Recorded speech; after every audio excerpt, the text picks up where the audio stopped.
श्रद्धेय महानुभावों, योग का विषय उलझा हुआ भी है, सुलझा हुआ भी है। उलझने और सुलझने में विवेक की आवश्यकता है। जड़ पदार्थ क्या है और चेतन क्या है? चेतन में चेतनता है, जड़ में जड़त्व है।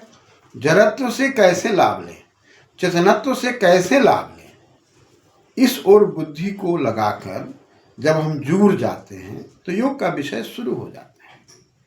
यदि हम जड़ के जड़त्व से चेतनत्व की आकांक्षा करने लगते हैं, चेतनत्व से जड़त्व की आकांक्षा करने लगते हैं, तो यहाँ से हमारा जुड़ना क्लेशमयी हो जाता है।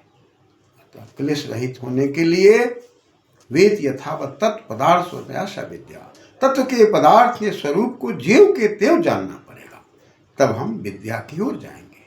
इसके लिए वेदों में मंत्र हैं, वेद्यांग च यस्तद्वे भयं सह उभयं सह, द्वे वेद वेद उभयं, दोनों को, विद्या विद्या दोनों को समझो। अविद्या मृत्युम त्यक्त्वा, अविद्या को समझकर संसार के अंदर क्या चीज है क्या नहीं है और किसका उपयोग सदुपयोग कैसे है, कौन नश्वर है, कौन नित्य है, कौन शाश्वत है, इनको समझना होगा। तब हम मृत्यु को समझेंगे और जब समझ लेंगे तो अमरत्व की ओर, यानी कि परम तत्व की ओर, जो अजन्मा है, जन्म से मृत्यु से परे है, जहाँ से हम निर्देशित हो रहे हैं, प्रकृति में जाकर अपने कर्म फल को सुधारने में लगे हुए हैं और कर्म फल को सुधार कर हम मोक्ष की ओर जा रहे हैं। इन चीज़ों को समझना आसान हो जाएगा, लेकिन इसके लिए हमें दर्शन के अंदर दृश्यते अस्मिन्नेव दर्शनम, इसमें हम अपने आप को देखने का प्रयास करेंगे, क्योंकि दृश्य प्रक्षण है।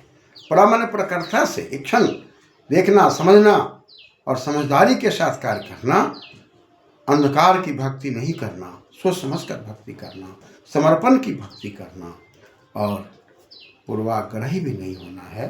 शास्त्रों के आधार पर हमें आपको चिंतन मनन करते हुए योग की दुनिया में आकर इन वृत्तियों को समझकर, क्लेश से रहित और क्लेश से सहित को समझकर, इन वृत्तियों में अविद्या, अस्मिता, राग, द्वेष, अभिनिवेशा, पंच क्लेशा, ये 5 क्लेश हैं, कैसे हैं, क्या हैं, इस पर पुनः हम लोग आगे विचार करेंगे। धन्यवाद।